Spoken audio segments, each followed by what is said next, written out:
flying is the safest and the fastest way of traveling.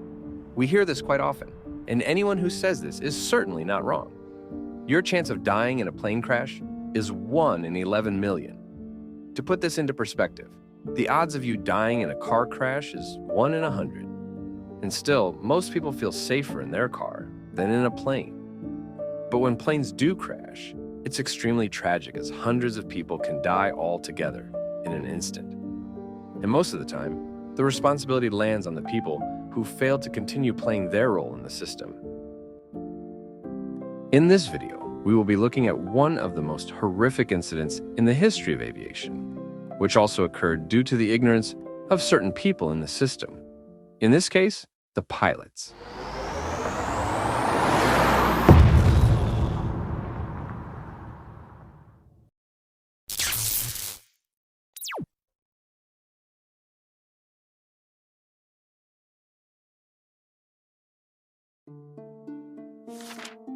Ravenwood had always been a quiet place, nestled in the heart of a dense forest. Life moved slowly here, with days marked by the ringing of the church bell and nights by the howling of wolves. But everything changed when the old mansion on the hill was sold.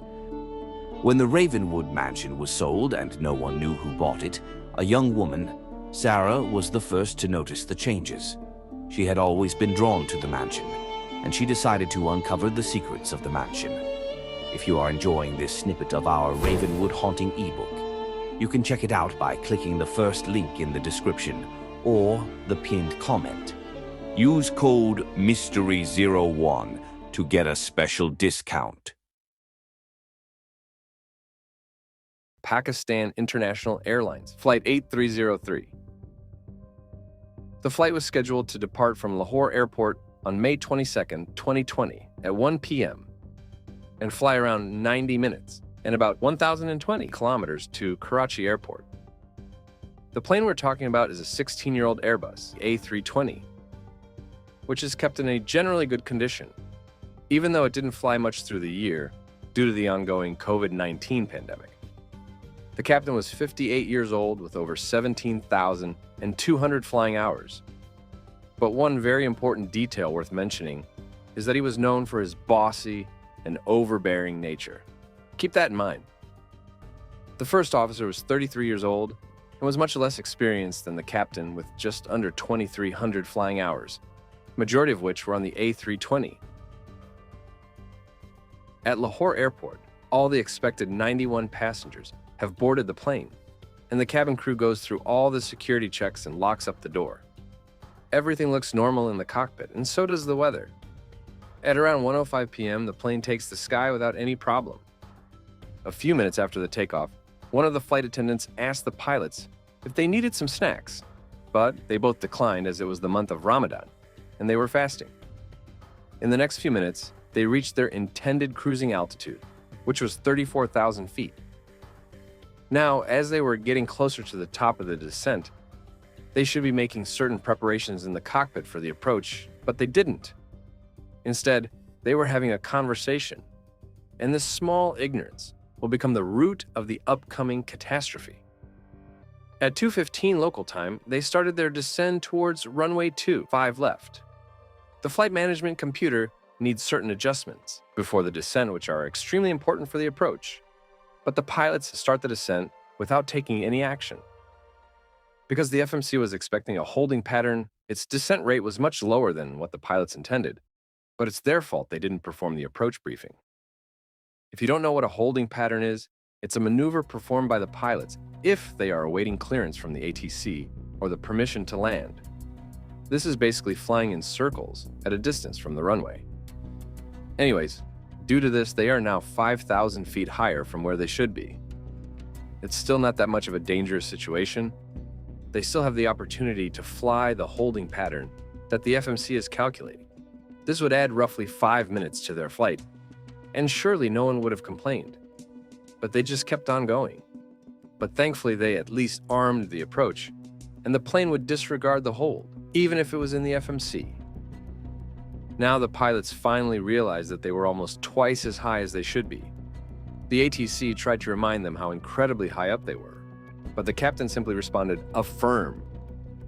He now also realized that they hadn't removed the hold and started yelling at the first officer with fear, telling him to take out the hold. They activated the speed brakes, and the plane started descending much faster, but the rate was still far from enough. The ATC kept reminding them how inappropriate their altitude was for the approach. At 2:31, one of the pilots deployed the landing gear. This resulted in more drag and even more increase in vertical speed. The ATC now tells them, "Sir, orbit is available if you want." This meant that they could make a 360-degree turn to lose more altitude. But, like always, they rejected. At 2:32, the aircraft started descending at an insane rate, with a vertical speed of 4,200 feet per minute. At this time, they were about 4,500 feet high. And, the captain said, he would be surprised that we have done this, as if this was something to be proud of. Now, the Karachi Approach came in again with a direct order. Pakistan A303 disregard, turn left, heading 180. Did he follow the order? No, the aircraft kept descending. A few more seconds later, the aircraft started pitching down way too much to capture the 3-degree glide slope, which is the average glide slope all airliners fly for approach. Even though there wasn't enough horizontal distance to make it there, the plane kept pushing. But again, it's all because of the pilots. The ATC has had enough with this and now gives a very firm, direct instruction to Flight 8303 in response to their previous call. Negative, turn left, heading 180. But they completely disregarded this. A few more seconds later, the aircraft passed 3,100 feet with a pitch of 12 degrees, and one of the pilots selected the flaps config 1, trying to add some drag to slow down, but that was obviously not enough. And because the maximum speed for the flaps extension is 230 knots, the master overspeed alarm goes off because their actual speed was 242 knots, as the plane was still nosediving, trying to find the 3-degree glide slope, which is well below them. And along with the overspeed warning came a few more warnings. The pitch increased again, passing the 13 degrees mark, and therefore, the autopilot disconnected as it is limited to 13 degrees. Now, the approach was completely manual. Right after that, even more warnings were triggered due to the extreme descent rate. None of the pilots actually call out the warnings, but the first officer can't take the stress anymore and starts to pull their side stick. And here comes the worst part. One of the pilots selected the gear up and retracted the flaps. It was most probably the first officer since he started pulling up, thinking to make a go-around. But he didn't call out what he was doing. At around 2:32, Karachi Approach cleared Flight 8303 for landing on runway 25 left. Even though the gear was up, the approach just continued. But he did suggest that they should make an orbit. But since the captain heard clearance, he kept pushing. So, multiple warnings ringing in the cockpit, both pilots doing what they think is better, with the plane exiting a literal nosedive and the gear up. Yeah, this is the definition of pure chaos. The pitch was finally lowered to -5 degrees with the descent rate of 1,800 feet per minute. As they went below 750 feet, the GPWS got dangerously smart here. The descent rate was too high and the gear was up, but the speed with which they were coming in was about 190 knots. So the system thought no one would try to land at that speed, so it didn't ring any too low gear warning. Instead, the too low terrain warning started, followed by multiple pull-up warnings and a sink rate warning. If the too low gear warning had rang, it would have caught the attention of pilots, and the tragedy could have been prevented by them making a go-around. The captain also pressed the priority button and took over the control, and again without calling it out. As they were getting closer and closer to the ground, the ECAM gear not down warning was triggered, but if it had caught the attention of either of the pilots, the tragedy could have ended right here. The aircraft continued flying towards the runway, without any of the warnings in the cockpit being taken care of. And with the speed of about 200 knots, this approach was just a huge mess. All the alarms finally turned off at 24 feet, but obviously it didn't change anything. With that crazy speed and the gear up, the plane overshot the runway by a huge distance. And at about 10 feet high, the captain went full on the reverse thrust. But they didn't activate because they are designed to activate only when the wheels have touched down. And since there was no landing gear, that didn't happen. And by the way, pilots aren't supposed to use the reverse thrust anyways while being airborne. The engines touched down, 1,400 meters into the runway. The co-pilot was pulling up, trying to make a go-around, and on the other side of the cockpit, the side stick was pushed completely, and so were the wheel brakes, but that obviously didn't help. Engine number 2 was grinding on the runway, the longest, which caused it to activate the fire warning in the cockpit. The belly landing also caused oil leakage on both of the engines, but the pilots were unaware. The aircraft bounced 4 times in total when suddenly the co-pilot said, "Takeoff, sir." This was a horrible idea because engines were destroyed and weren't going to be doing the job for too long. But if they had continued to slow down, they would have surely overran the runway, but still with a good chance of survival. But unfortunately, the confused captain followed what was told to him. The oil continued leaking as they took off. Engine number 2 had failed, but when they applied full thrust again, it got into the auto start mode. With the climb, they had slowed down enough and the GPWS finally calls out, "Too low, gear." The gear was immediately selected down but back up again. Engine number 2 slowly started recovering, and the first officer declared a go-around to Karachi Approach.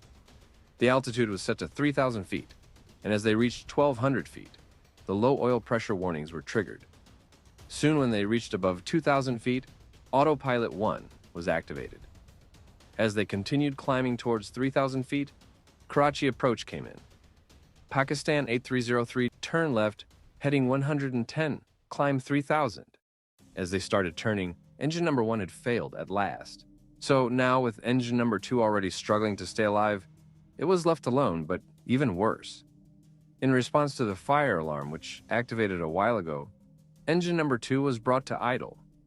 Now, none of the engines were there to produce electrical power, and so the ram air turbine is deployed and continues to produce some power. But with neither of the engines producing thrust, the aircraft started losing speed and altitude. The highest altitude they reached was about 3,100 feet. As they descended towards 1,900 feet, the stall warning was triggered along with some other warnings. By this time, they were at heading 103. Soon, another strange interaction happened between the approach controller and the co-pilot. The approach controller wanted to point out to them that they were dropping altitude since that wasn't supposed to happen. But the first officer, who has lost his mind, says, "Request clearance to maintain 2,000, which was obviously approved, except that they weren't able to maintain 2,000 feet.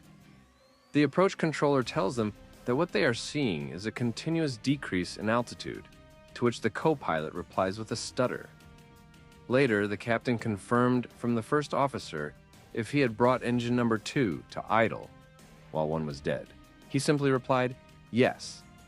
And at time 2:38 p.m., the badly damaged engine number 2 also perished, and now the plane was basically gliding on momentum. When they were about parallel to the airport, they briefly discussed the military base located a few kilometers northeast of the airport when the Karachi Approach said, "Pakistan A303, it appears that you are turning left." And the first officer told them that will be proceeding directly towards the runway, since they cannot cover much distance with both the engines dead. But a few seconds later, the approach controller asked them if they would be making a belly landing again. The first officer replied, "Negative, sir." And now one of the pilots randomly select the gear down, knowing this is a horrible idea because it would add a lot of drag in their flight, reduce their glide distance insanely. This action was likely taken in confidence that they won't be making the mistake of a belly landing again. But we can't know for sure.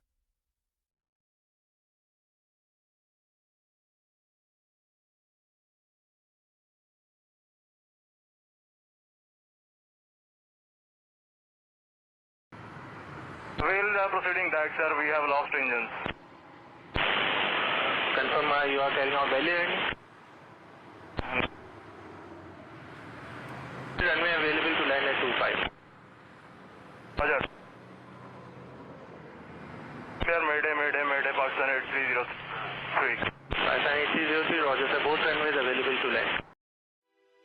At local time, 2:40 and 18 seconds, Flight 8303 crashes into the dense streets of Karachi, about 1,300 meters short of the runway, killing 1 man on the ground and 97 out of the 99 on board. In summary of the causes, it was the horrible audacity of disregard of both the pilots towards standard operating procedures and the instructions given by ATC. On the side of ATC, they were supposed to acknowledge the pilots about the gear not deployed. And let's not forget that both the pilots were fasting,